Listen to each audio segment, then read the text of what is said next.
Yemen से Houthi उग्रवादी समूह द्वारा छोड़े गए एक ड्रोन ने इजराइल के दक्षिणी हवाई अड्डे पर हमला किया, जिससे दक्षिणी इजराइल का हवाई क्षेत्र बंद हो गया और उड़ानें रुक गईं। इजरायली सेना ने रविवार को यह जानकारी दी। इजराइल ने कहा कि हूतियों ने कई ड्रोन्स लॉन्च किए, जिनमें से कुछ को इजराइल के बाहर ही रोक दिया गया।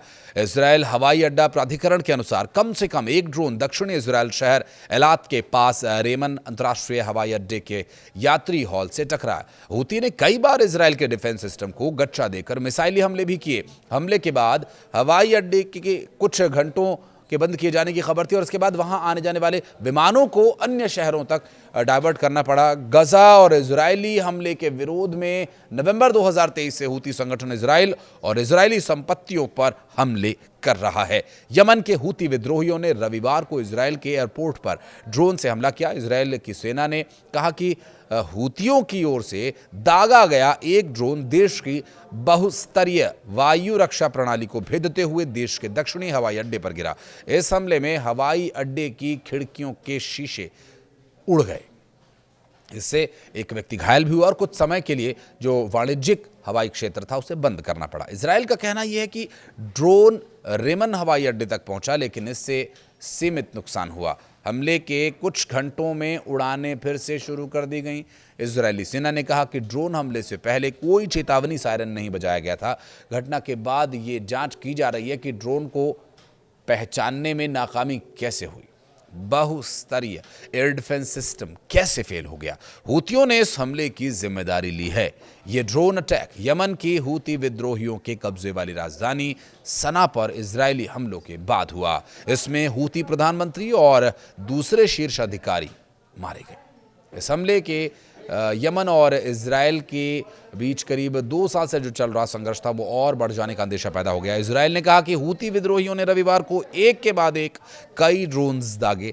इनमें से अधिकतर को इजराइल के बाहर ही एयर डिफेंस के सिस्टम ने नष्ट कर दिया और एक ड्रोन इजराइल के दक्षिणी शहर इलाट के पास स्थित रेमन इंटरनेशनल एयरपोर्ट तक पहुंच गया और टर्मिनल इमारत के पास जाकर गिरा।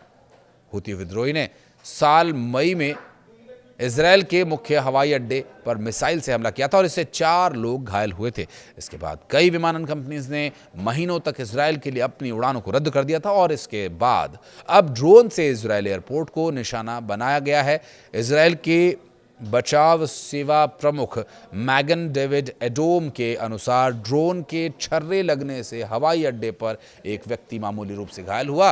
हूती मीडिया कार्यालय के उप प्रमुख नसरुद्दीन आमिर ने सोशल मीडिया पर इस हमले की सराहना करते हुए इसे एक अनोखा और उत्कृष्ट सैन्य अभियान बताया।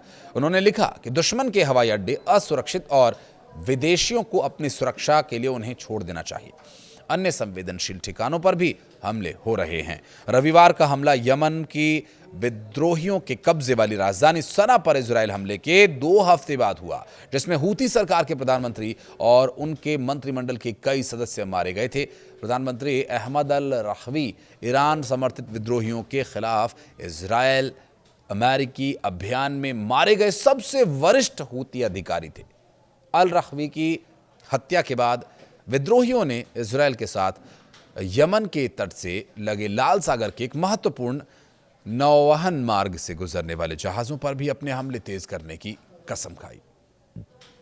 अपने हालिया हमलों में विद्रोहियों ने रोजाना कुछ मामलों में तो दिन में कई बार प्रक्षेपास्त्र दागे और इजराइल पर मिसाइली हमलों में क्लस्टर हथियारों का भी इस्तेमाल शुरू किया गया। क्लस्टर हथियारों में छोटे विस्फोटक होते हैं जिन्हें रोकना काफी मुश्किल होता है, जिससे इजराइल की वायु रक्षा प्रणाली को भेदने की संभावना और बढ़ गई। रेमन हवाई अड्डा 2019 में खुला और ये इजराइल के दक्षिणी सिरे पर स्थित एक रिसोर्ट शहर इलाट के लगभग 19 किलोमीटर दूर है। ये घरेलू और अंतर्राष्ट्रीय दोनों उड़ानें संचालित करता है।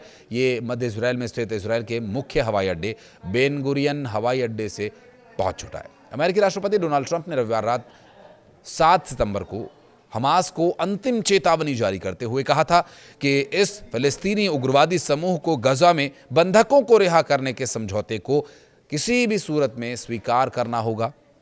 ट्रंप ने सोशल मीडिया पर अधिक जानकारी दिए बिना कहा कि इजरायलियों ने मेरी शर्तें स्वीकार कर ली हैं, अब समय आ गया है कि हमास भी मान ले। मैंने हमास को न मानने पर अंजाम भुगतने की चेतावनी दी है और ये मेरी आखिरी चेतावनी है। दरअसल ये कहना है डोनाल्ड ट्रंप का। उनका कहना ये भी है कि अगली बार चेतावनी नहीं दूंगा। ट्रंप ने ये चेतावनी अपने खुद के social media platform truth social पर जारी की और इस पर उनके पोस्ट के तुरंत बाद जारी एक बयान में हमास ने कहा कि वो सीज़फायर समझौते पर पहुंचने के उद्देश्य से अमेरिकी पक्ष के कुछ विचारों के बाद तुरंत बातचीत की बेस पर बैठने के लिए भी तैयार हैं, लेकिन हमले रोक पाना संभव नहीं हो पा रहा है। कुछ कहना चाहें तो कमेंट सेक्शन में बताएं। धन्यवाद।